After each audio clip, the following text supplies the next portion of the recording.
کائنات نے پیر صاحب قبلہ کو اس وقت علمی، روحانی اور بالخصوص شعر و شاعری میں بھی وہ کمال ملکہ اور مقام عطا فرمایا ہے کہ آپ اپنا ثانی نہیں رکھتے۔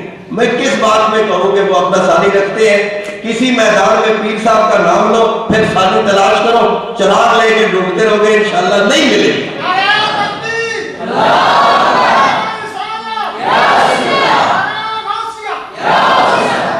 حاضرین محترم، تو طارق صاحب سے درخواست ہے، اور طارق صاحب مختصر نام اس لیے لیا ہے کہ ہمارے جامعہ کا بچہ بچہ طارق صاحب سے واقف ہے۔ طارق سلطان پوری صاحب یہاں کی اصل ابدال کی ٹیکسلا کی جانی پہچانی اور پورے علمی اور ادبی حلقوں کی جانی پہچانی شخصیت ہے۔ میں درخواست گزار ہوں کہ آپ پیر صاحب قبلہ سے قبل اپنے خیالات کا اعلان فرمائیں۔ بسم اللہ الرحمن الرحیم۔ مہمان اکرامی منزلت، معزز سامعین حضرات، اس خوشی کے موقع پر یہ بتایا گیا کہ خود بخود مہربانی فرمائی گئی ہے اس جامعہ کے اوپر اور جامعہ کے منتظمین اور طلباء کے اوپر۔ میں اپنی نیاز مندی کی تجدید کے لیے ابھی جب میں آ رہا تھا تو کوئی شعر میرے قلم سے نیابخانہ ذہن سے وہ خارج ہوئے، تو میں سمجھتا ہوں کہ اس موقع پر میں یہ جانب کر گئے ہیں اس میرے ساتھ کوئی سکھ گولڑا شریف میں ان سے بسط ادب درخواست کروں کہ آپ جی کرتے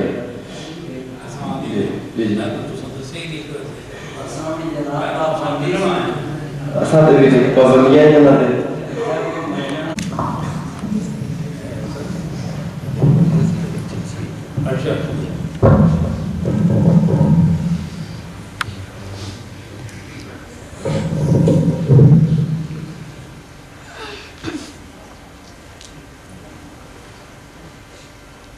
الحمدللہ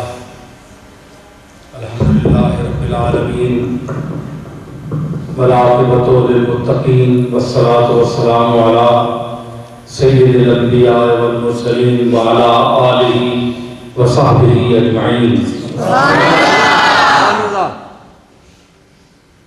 اما بعد فاعوذ باللہ من الشیطان الرجیم، بسم اللہ الرحمن الرحیم۔ انما یخشی اللہ من عبادہ العلماء۔ سبحان اللہ۔ صدق اللہ مولانا العظیم۔ ان اللہ وملائکتہ یصلون علی النبی یا ایھا الذین آمنوا صلوا علیہ وسلموا تسلیما۔ اللہم صل علی سیدنا و مولانا محمد وبارک وسلم۔ معزز سامعین، طلباء،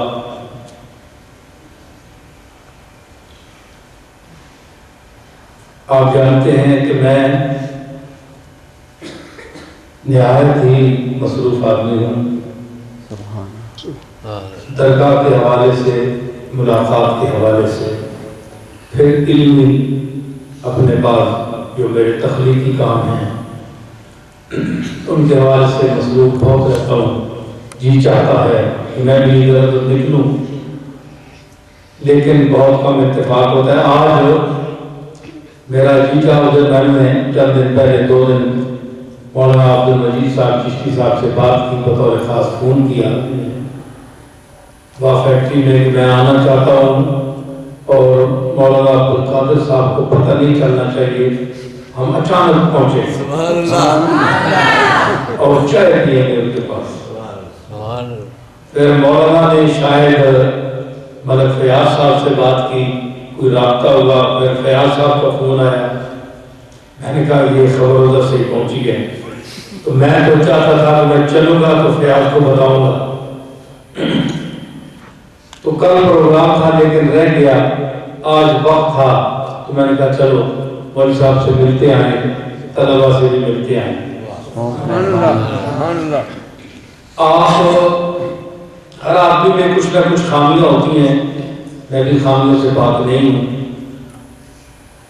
وہ میں شعر پڑھا کرتا ہوں، کہ معلا ہوں ہنر سے میں، سراپا عیب ہوں اکبر، معلا ہوں ہنر سے میں، سراپا عیب ہوں اکبر، عنایت ہے احبا کی اگر اچھا سمجھتے تو میرا تو حال یہی ہے۔ تو ایک خامی میری یہ بھی ہے کہ میں بڑے لوگوں کے پاس بہت کم جاتا ہوں، یہ خامی ہے میری، لیکن محبت والوں کے پاس عبد القادر صاحب، مولوی عبد المجید صاحب، ملک فیاض صاحب، طارق صاحب، یہ حضرات ایسے، تو ان کے پاس میں اس طرح جاتا ہوں جس طرح آج آیا ہوں۔ تو یہ آج کے دور میں ایک سمجھدار آدمی کے لیے، بطور خاص پیر حضرات کے لیے یہ بڑی مشکل بات ہے کہ ایسے لوگوں کے پاس جانا کہ جہاں سے کوئی دنیاوی فائدہ نہ ہو، صرف للہیت ہو، نذرانے جہاں سے ملتے ہیں وہاں تو سب چلے جاتے ہیں، لیکن جہاں نذرانہ دینا پڑتا ہے وہاں کوئی نہیں جاتا، ٹھیک ہے نا؟ تو اصل میں چونکہ مولانا عبد القادر صاحب کی نسبت خاص ہے حضرت پیران پیر سے، تو میں اس لیے بھی ان کا بہت خیال اور عزت کرتا ہوں۔ تو عبد کے دو معنی ہوتے ہیں، عبد کا معنی بندہ ہوتا ہے، یہ جو بندہ ہے آپ اور میں جس کی جمع عباد ہے، ایک عبد کا معنی غلام ہوتا ہے، ایک عبد کا معنی غلام ہوتا ہے۔ یہ جو حضور کے زمانے میں بازار میں جو غلام بکا کرتے تھے اس کو بھی عبد کہتے ہیں، عباد کہتے ہیں، عبد۔ تو حضرت غوث پاک کہ اس میں گرامی کے ساتھ کہ میں ایک نکتہ، چونکہ میں فی البدی بول رہا ہوں، میں کچھ سوچ کے تو نہیں آیا، لیکن اب بھی میں نے سوچے سمجھے نہیں بول رہا، بڑی پتے کی باتیں انشاءاللہ کروں گا۔ تو میں یہ سمجھتا ہوں کہ حضرت پیران پیر کا اسم جو ہے وہ عبد القادر ہے، وہ لغوی معنی میں ہے، عبد کے لغوی معنی میں ہے، وہ ہے کہ وہ قادر کا وہ بندہ، یعنی شیخ عبد القادر جو ہے وہ بندے ہیں جو اپنے قادر کی عبادت کرتے ہیں، اس کو مستحق عبادت سمجھتے ہیں، اس کو خالق و مالک سمجھتے ہیں، اس کو اپنا داتا سمجھتے ہیں، ایسے عبد ہیں اپنے قادر کے، وہ ہیں بغداد کے عبد القادر۔ اور دوسرا معنی ہے عبد کا غلام۔ قادر حضرت غوث پاک کے نام میں شامل ہے یہ لفظ، تو یہ بھی عبد القادر ہیں، یہ اس کے تو بندے ہیں ہی ہیں، لیکن یہ بغداد والے قادر کے غلام ہیں۔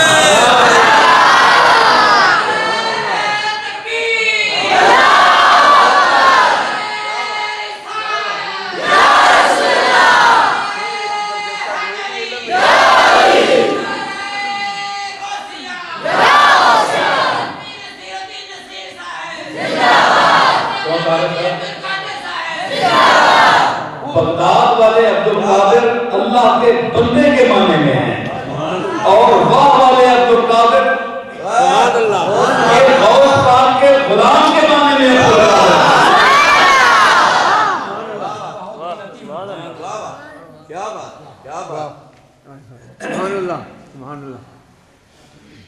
اس بار فیکٹری کے حوالے سے بڑی پرانی یادیں وابستہ ہیں۔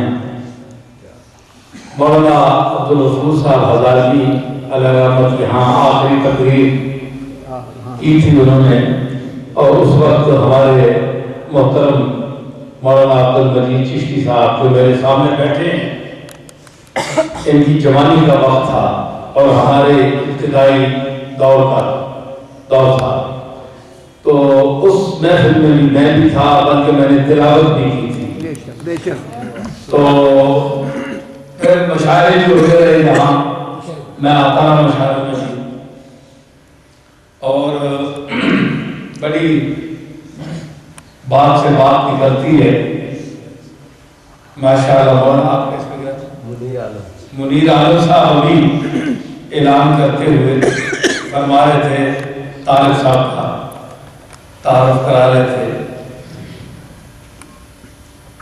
تو اب میں کیا عرض کر سکتا ہوں؟ تو یہ فرما رہے ہیں طارق صاحب کہ آپ کوئی فلمتی میں نے چند شعر کہے ہیں تو آپ اس حکم ہو تو درگزر کیجیے گا۔ میں تو خود مجموعہ اصحاب ہوں، لیکن طارق صاحب کے سلسلے میں ماشاءاللہ تمام ملکی جرائد میں، اخبارات میں اور مختلف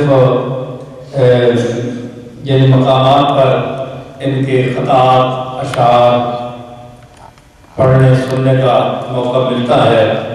اچھا شعر کہتے ہیں، سلطان پور کوئی اتنا مشہور گاؤں نہیں ہے، لیکن ان کے حوالے سے کافی جگہ متعارف ہو چکا ہے،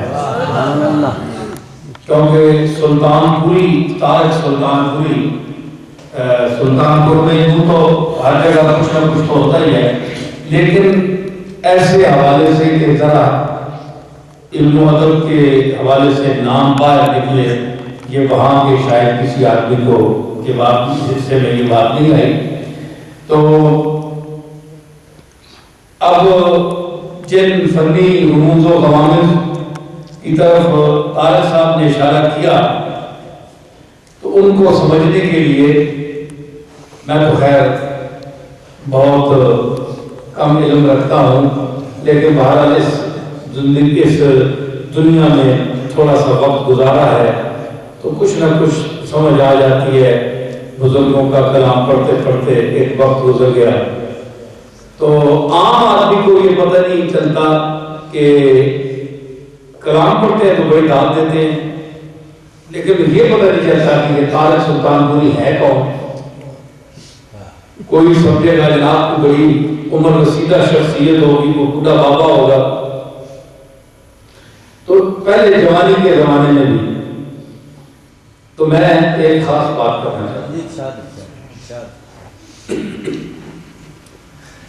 مولانا جس نام پر میں باتیں کر رہا ہوں یہ بڑی ذرا مشکل سی باتیں ہیں، ان باتوں کو نبھانا منطقی طریقے سے کیا۔ تو کوئی شخص، ایک شخص صاحب ان سے پہلی بار میں یہ بات کر رہا ہوں، انہوں نے کہا یار یہ سلطان طارق پوری کون ہے، یہ طارق سلطان پوری کون ہے، یہ کہاں سے فرق پڑے؟ میں نے کہا ہے ان کی پہچان شاعری ہے، سلطان پور نہیں ہے۔ ان کی پہچان شاعری ہے، ادب ہے، علم کا حوالہ ہے۔ سلطان پور گاؤں نہیں ہے، بلکہ گاؤں کی پہچان یہ ہے، طارق سلطان پوری۔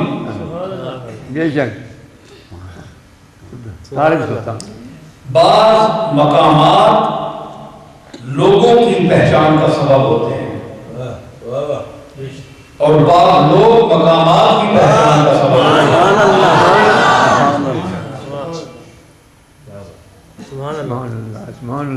تو ماشاءاللہ یہ وہ کہتے ہیں یہ کون سا ہے؟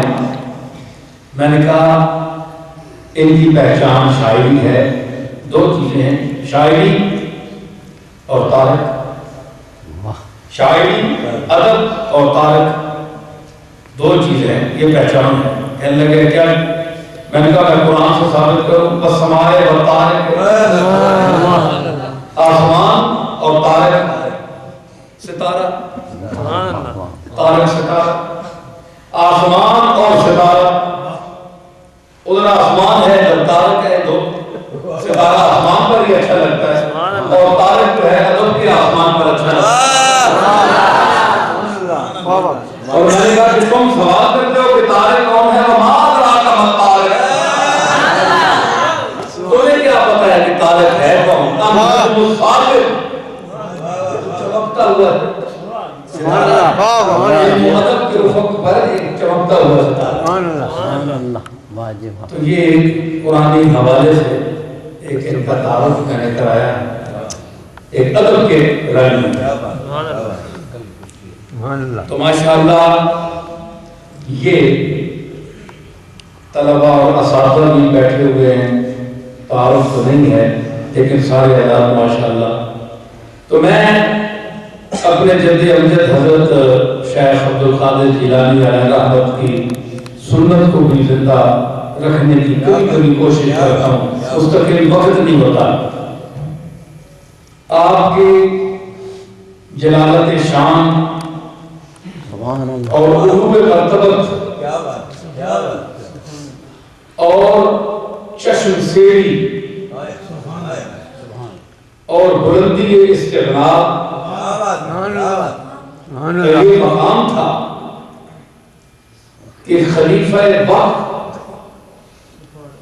حاضری کے لیے عرض کرتا, باریابی چاہتا تو آپ فرماتے کہ میرے پاس وقت نہیں ہے, میں دعا گو ہوں, میں تمہارے شہر میں بیٹھا ہوا کونے میں تمہارے لیے دعا گو ہوں, میرے پاس اپنی مصروفیات اس دنیا میں وقت نہیں ہے. لیکن آج تو اکثر مشائخ جو اس شعبے سے تعلق رکھتے ہیں, علماء و مشائخ, سربراہ مملکت کا ہلکا سا اشارہ پا کر, جنبش ابرو پا کر حاضری کے لیے دوڑ پڑتے ہیں اور 2-2 گھنٹے وہاں انتظار کرتے ہیں, 3-3 گھنٹے, سارا دن ضائع کرتے ہیں. لیکن شیخ عبدالقادر جیلانی کا وہ مقام تھا کہ اول تو ٹالتے تھے, اگر بادشاہ نہیں چلتا تھا تو پھر خود دوسرے کمرے میں تشریف فرما ہوتے تھے, اور اس کا مقصد یہ تھا کہ جب وہ آئے گا تو مجھے اٹھنا پڑے گا, اور دنیا دار اور شہنشاہ وقت کے سامنے میں اٹھنا نہیں چاہتا. جبکہ حضرت بقا بن زیتون اور علی حیفی اور اس قسم کے جو فقراء, علماء, صوفیاء, درویش ہوتے تھے, آپ استقبالاً ان کے لیے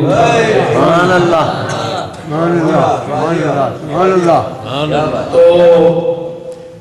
آپ دوسرے کمرے میں چلے جاتے تھے. جب مستنجد باللہ یا کوئی بھی آپ نے 6-7 خلیفے دیکھتا دور پایا تو وہاں وہ آتا تھا, بیٹھ جاتا تھا, پھر حضرت پیر عامر اپنے دوسرے کمرے سے نکل کر اس کے کمرے میں آتے تھے, تشریف لاتے تھے. جب وہ آپ وارد ہوتے تھے کمرے میں تو ظاہر پھر خلیفہ کو اٹھنا پڑتا تھا. تو اس انداز سے ان کا ایک تعزز کا انداز تھا دنیا داروں کے ساتھ میل جول میں. تو مجھے طلباء دیکھ کر یاد آ رہا ہے کہ میں نے بڑی سکہ روایات میں یہ پڑھا ہے کہ حضرت شیخ اپنے مدرسہ کے جو طلباء ہیں ان کے ساتھ ان کے کام بھی کیا کرتے تھے, ان کی خدمت بھی ساتھ ساتھ. کسی کے مطلب ہے کوئی خدمت کر دی, کوئی اگر بیچارہ معذور ہے تو اس کے مطلب سارے کام چھوٹے بڑے آپ خود کرتے تھے. اور بطور خاص جب تعطیلات پر چھٹیوں پر جاتے تھے بچے تو آپ ان کو اپنے بڑے گیٹ تک خود چل کر چھوڑنے جاتے تھے, اور اس کے علاوہ ان کو زیادہ سفر مہیا کرنا, سامان, کپڑے, تو یہ سب کچھ حضرت پیر عامر خود کرتے تھے, کیونکہ یہ اللہ کے دین پڑھنے والے ہیں اور سب سے زیادہ میرے دل میں ان کی عزت ہے. میں آپ سب کا اور آپ کی آمد کا بہت شکر گزار ہوں, اور اس حوالے سے کہ میں نے جو آیت کریمہ پڑھی انما یخشی اللہ من عبادہ العلماء, کہ اللہ سے علم والے ہی ڈرتے ہیں اور کوئی نہیں ڈرتا, کیونکہ جتنا علم ہوگا اتنا ہی ڈرے گا آدمی, جتنا بے علم ہوگا وہ نہیں ڈرے گا. تو میں آپ کے پاس اس لیے آیا ہوں کہ آپ اس گروہ سے تعلق رکھتے ہیں جو اللہ سے ڈرتے ہیں، سبحان اللہ، اور جو اللہ سے ڈرنے والے ہوں ان کے پاس چل کر جانا بھی عزت کا باعث ہوتا ہے، اور جو اللہ سے نہیں ڈرتے وہ اسلام آباد پورا بھرا ہوا ہے، ہم نے کبھی تھوکا بھی نہیں، سبحان اللہ، وہ اللہ سے نہیں ڈرتے، ملک کو تباہ کر دیا۔ تو جو ملک سے ڈرتے ہیں، جو اللہ سے ڈرتے ہیں، وہ یہ طبقہ ہے، یہی ہماری نسل بڑی ہو کر تبلیغ کرے گی، حضور کی محبت کی دولت تقسیم کرے گی دنیا میں، اور بزرگان اور صوفیان کی محبت جو ہے وہ تقسیم کرے گی۔ اللہ تعالیٰ آپ کو اور مولانا عبدالقادر صاحب اس مدرسہ کو ترقی عطا فرمائے۔ جتنے طلباء یہاں زیر تعلیم ہیں ان کو اپنے تعلیمی مدارج میں ترقی عطا فرمائے اور مکمل کرنے کی توفیق عطا فرمائے، بعض ازاں خدمت دین کرنے کی بھی توفیق عطا فرمائے۔ الہ العالمین اپنے رسولوں، مقبولوں اور برگزیدہ بندوں کے طفیل ہمارے معاصی، ہمارے ناقابل مغفرت گناہوں کو بھی بخش دے۔ ہم اس لائق نہیں کہ اس کی بارگاہ میں ہاتھ بھی اٹھا سکے، ہم بہت گناہگار ہیں، بہت روسیاہ ہیں، بہت عاجز ہیں، لیکن ان لوگوں کا وسیلہ پیش کرتے ہیں جو اس تیری بارگاہ میں شیخ عبدالقادر جیسے لوگ کنکریوں پر اپنی زمین نیاز رکھ کر رونے والا شیخ عبدالقادر اور کہنے والا کہ اے میرے مالک مجھے قیامت کے دن اچھے لوگوں کے سامنے اندھا کر کے اٹھا، کیونکہ میں اچھے لوگوں کے ساتھ نظریں نہیں ملا سکوں گا، تو مجھے نابینا اٹھا۔ وہ شیخ عبدالقادر، وہ متقیوں کا بادشاہ، لیکن تیری بارگاہ میں اس نیاز سے حاضر دینے والا تو ہم کون ہیں، ہماری کیا اوقات ہے؟ اے ہمارے مالک، ہمارے سارے گناہ، چھوٹے بڑے گناہ بخش دے، تو پالنہار ہے، بخشنے والا ہے، نوازش فرمانے والا ہے۔ ان معصوم بچوں کی عصمت کا صدقہ، صالحین کا صدقہ، اتقیاء، انبیاء، اصفیاء اور حضرت سیدہ نفیسہ کا صدقہ، جو حضرت امام حسن مجتبی کی پڑھوتی ہیں، ان کا صدقہ پیش کرتا ہوں، جن کے خدمت میں امام شافعی نے وفات کے وقت عرض کی تھی کہ میں اپنی مغفرت کے لیے عرض کروں گا، اے کسیا سیدہ میرے جنازے میں آپ تشریف لائیں۔ چنانچہ سیدہ امام شافعی کی جنازے میں بڑھاپے کے باوجود چل کر گئی اور ایک طرف صف میں کھڑے ہو کر امام شافعی کی نماز پڑھی۔ اس سیدہ نفیسہ کی طہارت، پاکیزگی، تقوی، زہد، طہارت اور اجتماع و استفاء کے صدقے ہمارے جریدہ اسیاں پر اپنا قلم عفو پھیر۔ یا رب محمد و علی و زہرا، یا رب حسین و حسن و آل ابا، کس لطف برار حاجتم درد و سرا، بے منت خلق یا علی العالی۔ ربنا وآتنا ما وعدتنا على رسلك ولا تخزنا يوم القيامة إنك لا تخلف الميعاد، وصلى الله تعالى على خير خلقه محمد وعلى آله وصحبه أجمعين برحمتك يا أرحم الراحمين۔ گناہ کوشش کا معاشرہ ہے جی